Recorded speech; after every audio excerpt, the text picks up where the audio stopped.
Okay, welcome to Faith and Calm. This is class number 144.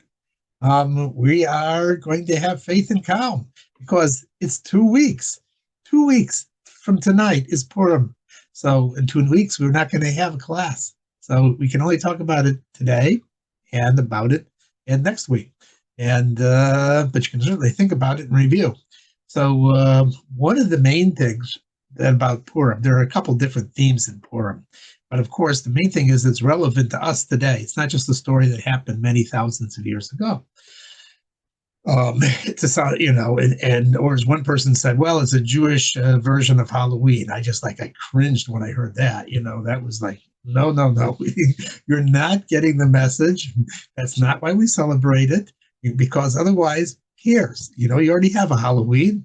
That's fine. Halloween has a thing, but it's not. But Purim has its own relevance to us today. It's about us, and it's about what's going on today, and how to look at the world, and how to relate to Hashem.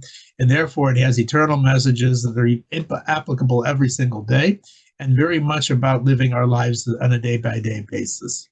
So one of the main things about Purim that we know is that if you read it as a story, it's interesting. It's an interesting story, and it doesn't even talk about God. It's an interesting story. It's a story about parties, and it's about kings and queens and betrayal and anti-Semitism and all sorts of other interesting things going on. And if you read it in the newspapers, that's basically what you would see. And that's how some people take the whole story. It's an interesting story. It has a lot of drama and action and other kinds of stuff.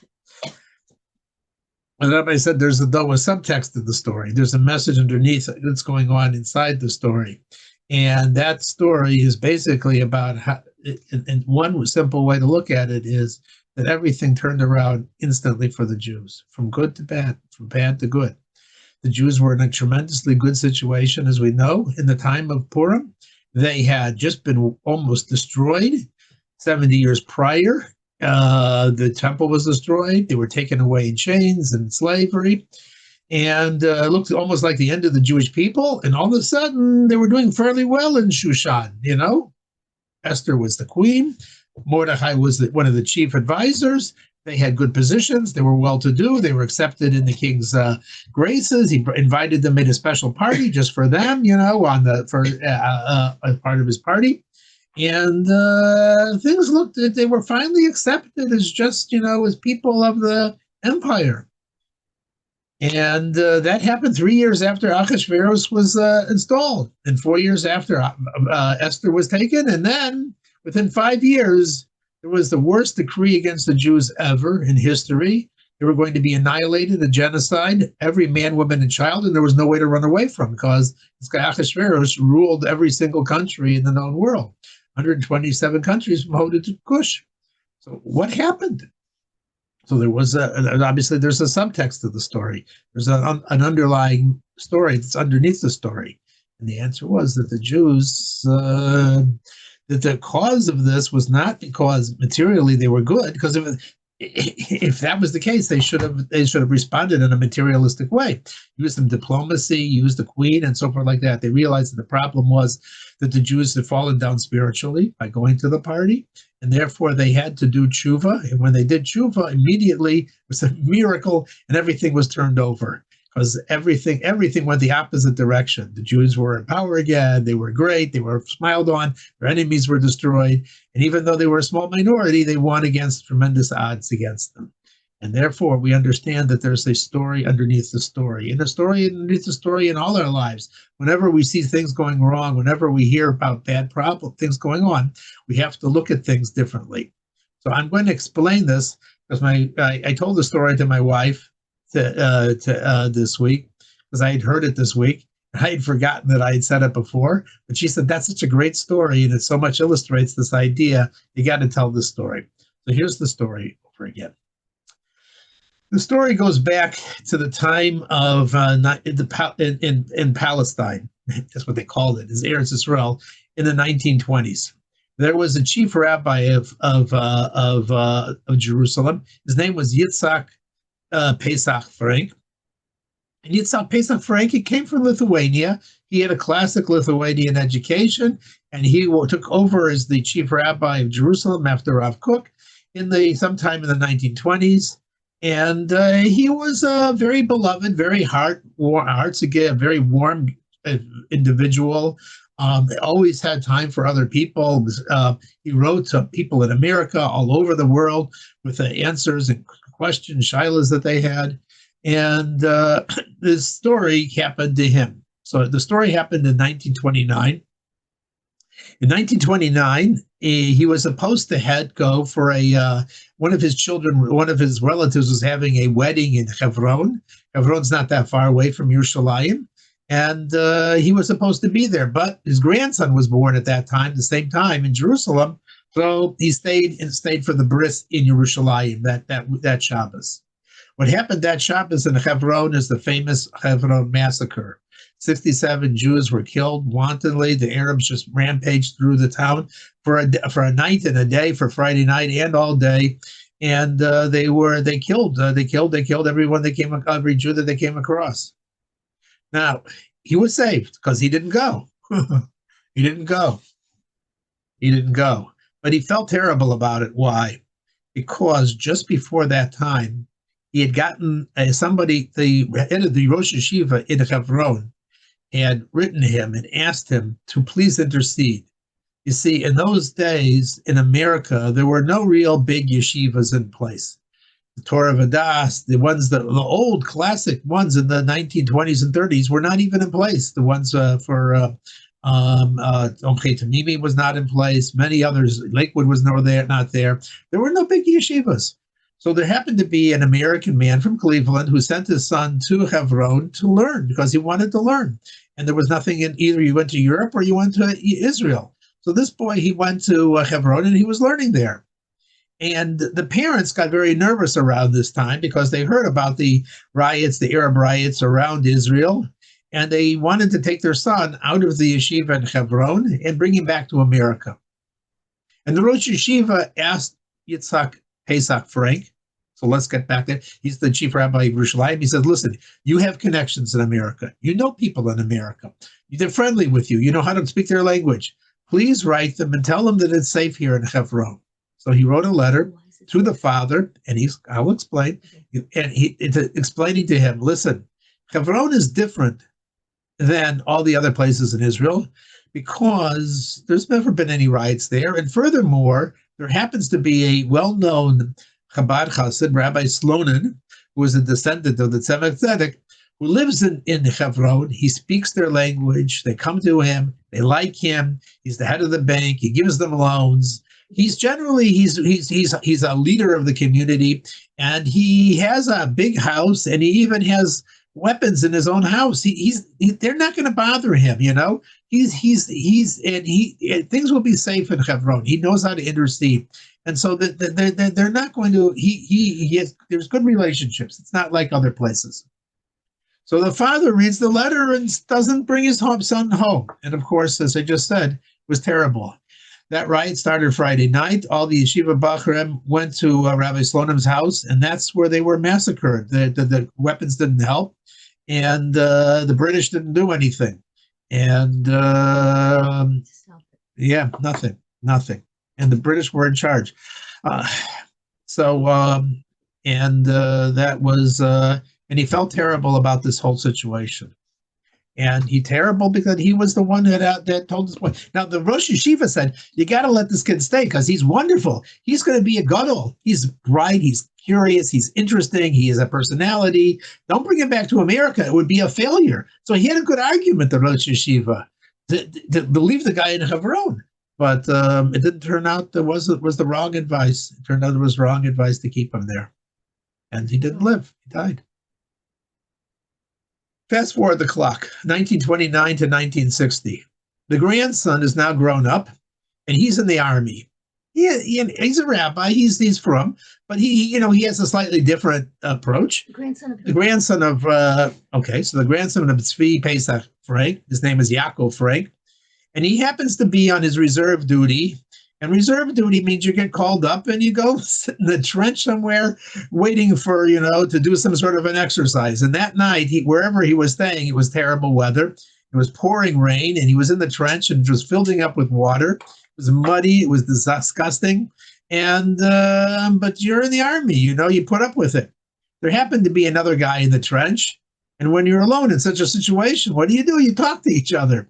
So they started talking. Who are you from? Who are you? So he explained that I'm a Yaakov Frank, and he says, "Well, you related to Yitzhak Pesach Frank?" He said, "Yeah, that's my grandfather." You played the Jewish geography. They find out about each other, and as they're talking, he says, "Yeah, and what do you do?" Now, this is Yaakov Frank talking to the other man. The other man says, "You know what I do? I'm a historian. I am specialized in the history of the Jewish community, the Yishuv, before the establishment of the state." And he says, "Oh, that's very interesting. So you know about the story with the Hebron massacre?" He says, "Yeah, yeah. My grandfather is still blames himself for that one boy that he told to stay there." So the historian says, "Yeah. So tell me the story." So he tells him the story of what happened. And the historian, because the historian wants to know the story of, any story of history. It's interesting.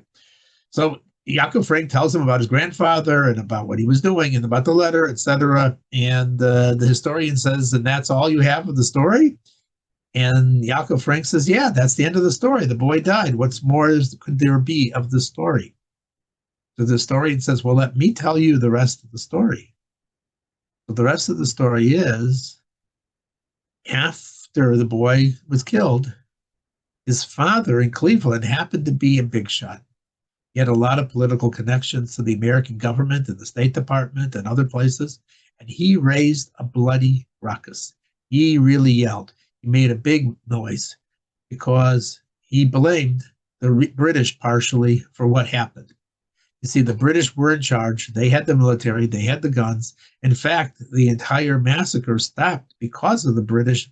Eventually, sometime later in the day on Shabbos, they actually took out their guns. And as soon as they took out their guns, the Arabs ran away because they only had knives and swords, etc., and things like that. So if the British had done something much earlier, they could have stopped it much earlier. But the British really didn't care, and they didn't do anything. That was their orders, not to mix in. So this guy made a storm in the State Department, and the State Department put pressure on Britain, and they eventually, within a year or so, they got rid of the High Commissioner in Palestine and replaced him with a new gentleman by the name of Sir Arthur Washope,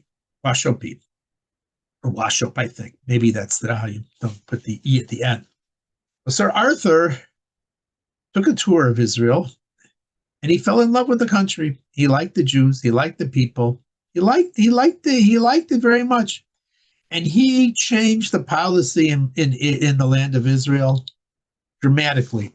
Up until that time, Jews were really discriminated against and not allowed to own much land. He allowed them to quadruple their land holdings.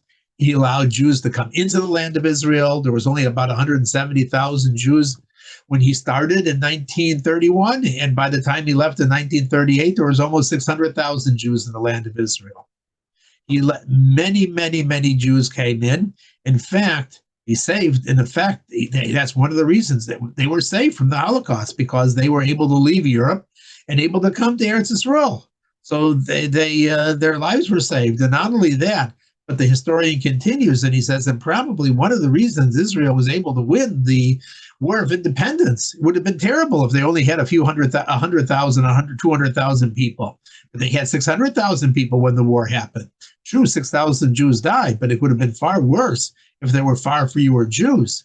And so maybe the entire state of Israel, in some ways, gives a thanks to that one boy who was killed in Hebron, because he's responsible for the saving of all these people from Europe. And he's also responsible in many ways for the fact that there is a state of Israel where we can live. Yaakov Frank heard the story, and he was astounded. He'd never heard this. He said, "I don't think my grandfather knows about the story either."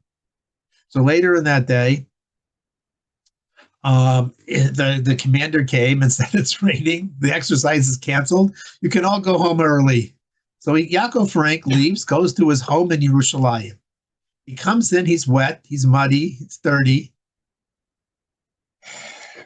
And he comes into the house and he has a young wife and a young kid. And you would expect that he would stay, you know, but he tells his wife, I got to go right away to see my grandfather. Right now, I have to leave. She says, why? You just got here. You just got home. You're going to see your grandfather anyway. Every Shabbos afternoon, you go to see your grandfather. What's the rush? She says, I have an important message I have to bring to my grandfather now. So she says, okay. So he goes, he travels, he comes to his grandfather's house in Jerusalem. His grandfather greets him and says, "What you doing? I thought you were on maneuvers. You were on reserve." He says, "They let me out early. I have to tell you something." He says, "Before that, let's sit down. We'll have a cup of tea. You'll talk a little, and you'll tell me the story over the tea. You'll drive."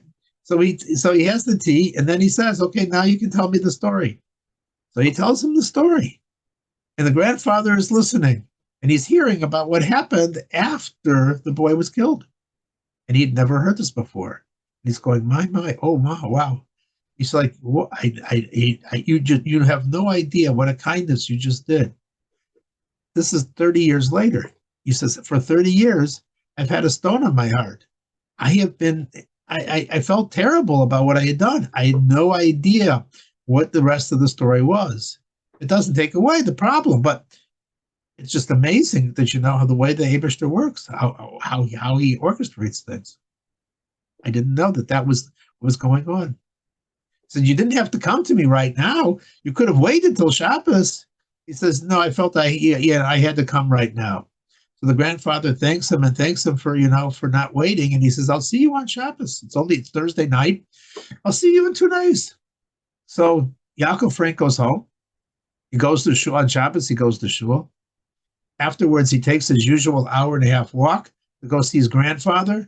And as he's walking to see his grandfather, one of his cousins sees him and says, you don't have to go. Why not? He says, because the grandfather passed away this Shabbos in the morning, Shacharis, early in the morning. And he says, oh my. And of course, the next day he went to the funeral.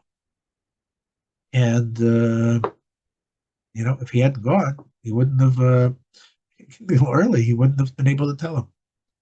Clock goes forward. Calendar moves on.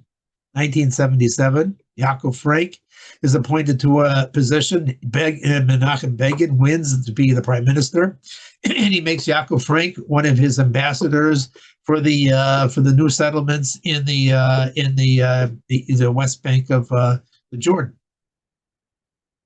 And one of his missions is to go to New York. So he travels to New York, and somebody says, you know what, you should take a visit and see the Lubavitcher Rebbe.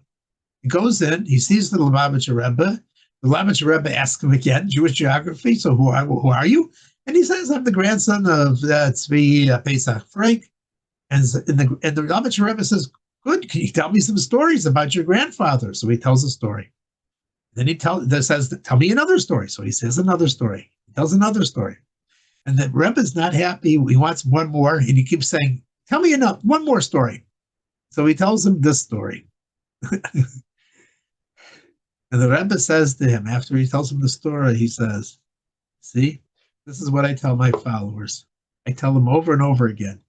Something good happens. When you have some good news to help and share with another Jew, something to help him bring him up, something to do some kindness that you can do for somebody else. Don't wait. Do it right away. Don't delay. You don't know. First off, there's nothing that's saved by waiting. And as you yourself see, that if you hadn't gone right then that Thursday night, your grandfather would have gone to the world of truth without being still in pain about what had happened. He wouldn't have known. And not only that, but you would have blamed yourself because you had never told your grandfather, and he would have never had the opportunity to tell your grandfather. So tell people right away. When you have something good to do it right away. Do it right now. Don't delay. And that, I think, is a little bit of the mystery and how we don't really know. We know so little of what really is going on. You may look at it and say the situation is sad, it's terrible. The way I look at it, the way it appears in the newspapers, everything that's going on. And nevertheless, that doesn't mean that that God has abandoned us. It's a complete breakdown. and that what's happening is a disaster case, disaster. Nevertheless, it can be actually something very good. And hopefully that story was good. Now